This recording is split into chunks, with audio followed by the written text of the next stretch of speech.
You know what? I'm not going to sit down. Woo, man.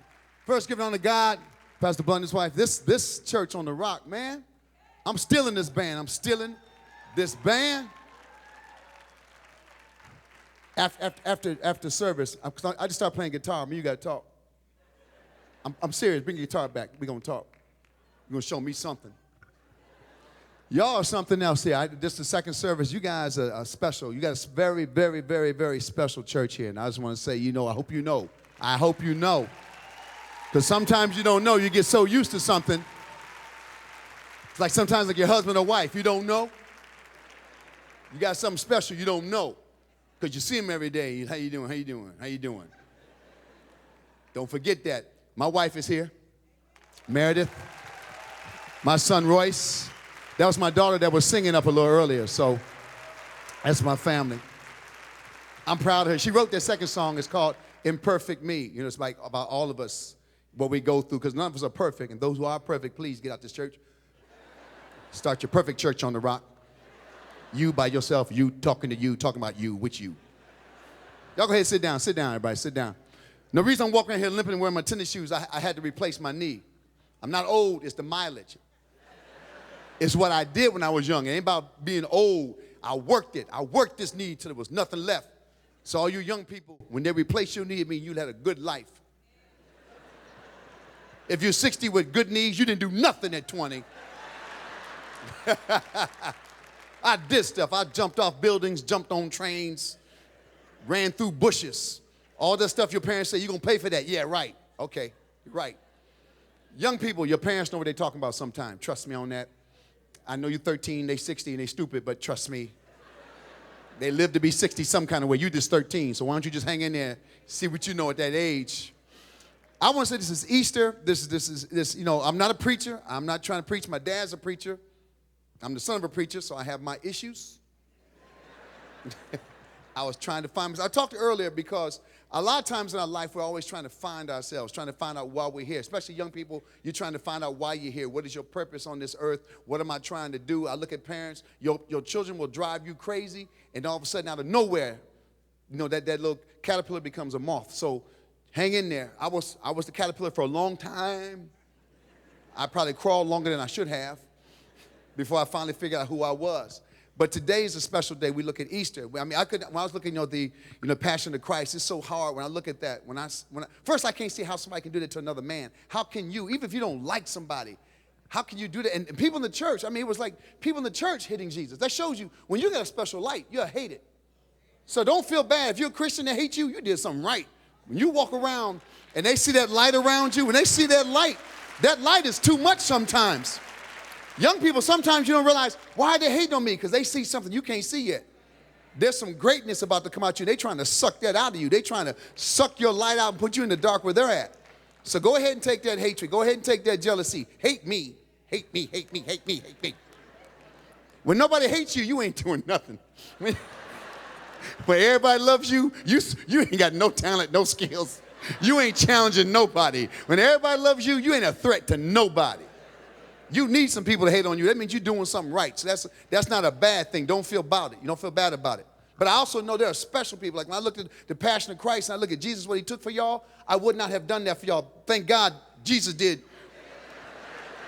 Because that been up to me, none of y'all would have made it. I can't.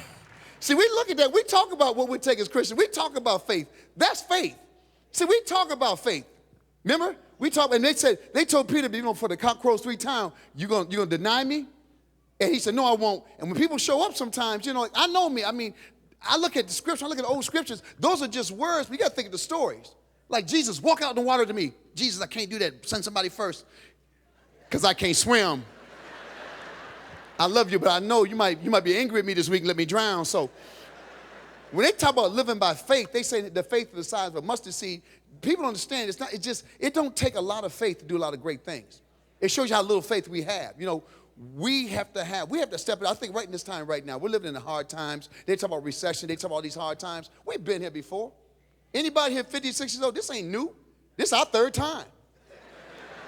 This is our third time through. This ain't new. We should have saw this one coming. We got greedy. We got got greedy. Tell me, I need a bedroom for every child. We never had that. I need a house with a bedroom for every child. That's what I want to give my children. My dad was like this. You get in that bunk, you get in that bank, you get in that bunk, you lay on the ground till he graduate. That's how it worked. That's why you was happy when your brother graduated. Get out, get out, get out, get out. I got your bed, I got your bed. We forgot we didn't need all this stuff. Family used to have one car, because you walked. Young people, I know this sound crazy. People used to walk. You won't even go get the mail. The mail is all the way in. Okay, go. It's all the way in. Well, I always got to get the mail. It's all the way down there. Man, maybe we need to go back to old values. Maybe what's happened is we need to go back to old values.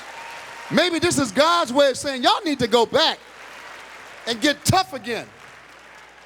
My father didn't give me a ride. My father would drive by me. You're going to be late.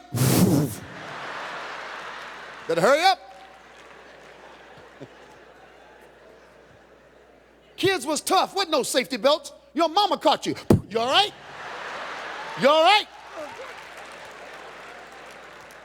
There's not a person here that's grown without a handprint. Everybody from the 70s got a mama's handprint right in the chest.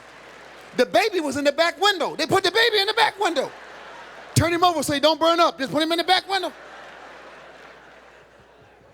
We have gotten spoiled. God gave us so much, he said, let me take some of this away. We lost our minds. We really did lose our minds. I look at kids now. You go to high school, even kids who are broke look good. They got shoes. Kids who are broke got shoes, things matching. Our stuff was called clean, clean, clean. Put that on. That's clean. That's clean. Put that on. You didn't even get to pick your clothes out.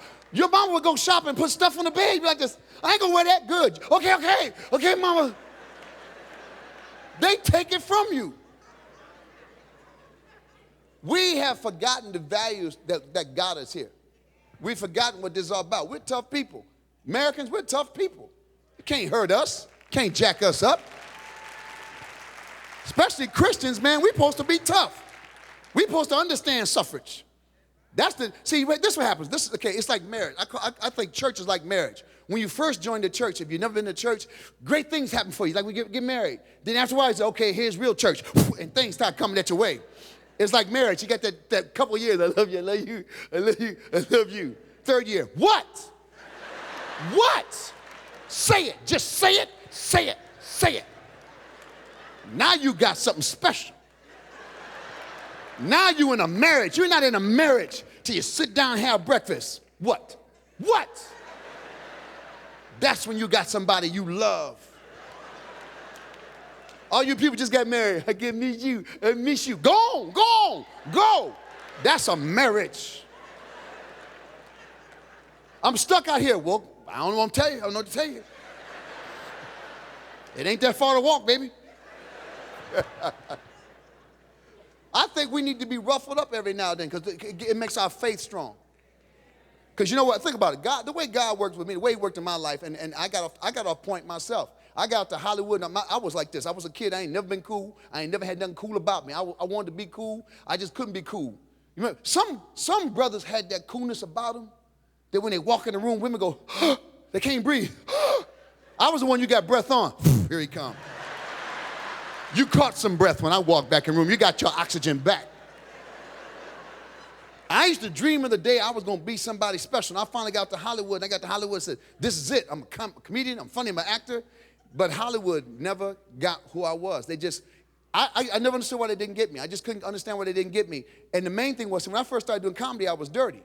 And my father's a preacher, came to one of my shows early in my career. And I cleaned it up just for that show. And then I said, you know what? I can do this and talk about everything without being dirty. So my father, not saying nothing to me, made me change it up.